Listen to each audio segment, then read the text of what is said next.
ส่วนทางหน้าที่พวกเราท่านทั้งหลายได้เห็นนี้ก็จะเป็นบริเวณสิมเก่าเนาะยังมีเสาสิมอยู่โอ้ได้สร้างมาก็ถือว่าหลายร้อยปีเบิ่งนี่เนาะนี่ยังมีเสาอยู่ทางคุณก็มีพระพุทธรูปเก่าแก่นี่เนาะอันนี้เป็นทางขึ้นน่าจะเป็นทางขึ้นเดี๋ยวจะพาเบิ่งบริเวณรอบๆเป็นแนวใดอันนี้ก็จะเป็นพระพุทธรูปลานมันจะเป็นลานสิมเก่าอีกบ่เนาะเป็นพระพุทธรูปใหญ่ที่ที่ตั้งสง่าอยู่นี่เนาะเป็นพระพุทธรูปเก่าส่วนทางข้างนี่ก็เป็นสิมเป็นซากเป็นเสาเป็นหยังอันเก่าแก่มีต้นไม้สูงสง่ามีพระพุทธรูปเนาะโอ้กว่าสิสร้างได้ส่ำนี้ก็ถือว่าบ่ธรรมดาเนาะไปพุ่นพุ่นต้นต้นไม้แต่ละอันต้นใหญ่เสียเหลือเกินเนาะ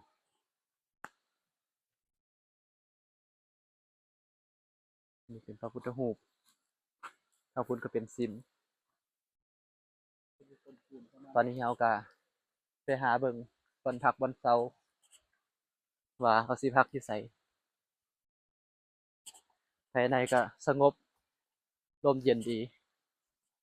เนาะกับต้นไม้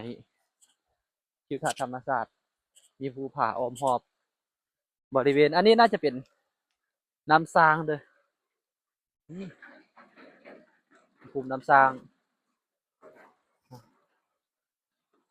อืมเห็นเลิกลงแล้วตั้งแต่จักกี่มาปีแล้วนี่นะไปไปเบิ่งอีก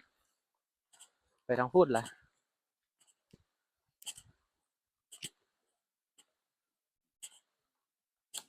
บ่ฮู้ว่าเพิ่นให้พักอยู่ไสเนาะตอนนี้เราก็ไปหาที่พักเพิ่นก็มาเฮ็ดกุดเฮ็ดหยังหลายอันแล้วเนาะตอนนี้เนาะจะมีการเอาถังใส่น้ำมาไว้แด่ก็สิแม่นรอดทำแต่สมัยมีน้ำพุ่นแล้วเนาะเขาเข้ามานี่รถไถก็เข้ามาบางอันก็เปเพอันนี้ล่ะเขาก็มั้งเพื่อจังได้ประกอบเข้าเป็นรถคันหนึ่งอันนี้ก็อยู่ล่ะผมว่าเขาสิได้พักอยู่ไสหาที่พักเห็นอยู่พุ่นอ๋อตัวอันนี้ก็มาเห็นว่าอาจารย์พุ่นล่ะนี่เนาะโอ้หมดโดนละด้วยมาฮอดโดนแล้วว่าก่อนไหนประมาณ1โอ้ชั่วโมงเลยกลับมาฮอดมาบัดลงทางพร้อมเอ้า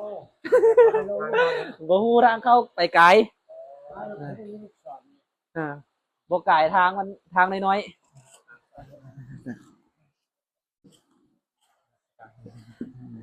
ราชการอะไรเดี๋ยวมาหลายเนาะสิหลายหลายเนาะหลายอยู่ก็หน่อยด้วยยาว ตอนแรกก็มาเกือบ2-3มาแต่พุ่นเด้แล้วมาแต่ลักซาวเด้ครูบาน้อมก็มาอีกแด่ข้างในจะเป็นหลายคนโดยไปที่พักอยู่แล้วยังแล้วสิไปพักพุ่นละแต่เพิ่นเข้ามาก่อนละเด้อคิดว่ามาฮอดท่าเรือถามว่าคณะทางรักษาเห็นอยู่บ่เพราะว่ายังบ่เคยเห็นยังเพราะว่าไปพุ่นก่อนไปรับอยู่ปักสันจนได้เข้ามานะคือนึงสิมาฮอดโดนแล้ว ก็เลยพามาพร้อมกันพากันอยู่มาจากคนขนาดไหนพวกก็น้อยมาพัก2เน่ง2คารวะ3เลยก็สิมาปีวีเวกจัก2คืนอันนี้ก็2 คืน2คืนโดยเดี๋ยวก็เอาพร้อมกันเลยสิมาลองงานก็จะสิคอยชวนญาติโยมมาโดยอันนี้ก็ครั้งแรกกันนะกะ คิดว่ามันสิยาก ธรรมดาอยู่ก็บ่ยากปานใดถ้ามันง่ายกว่านี้ก็ทำอยู่ว่านั่นแหละแต่เขาว่ายังไปฮอดยังมีหมู่บ้านนึงอีกอยู่อะค่ะ มีทำเที่ยงทำหยังโอ้หลายอัน คิดว่ามันสิยากคือไปทุดงภูเขาไฟแล้ว อันเพิ่นพักอยู่ไสคุณบ่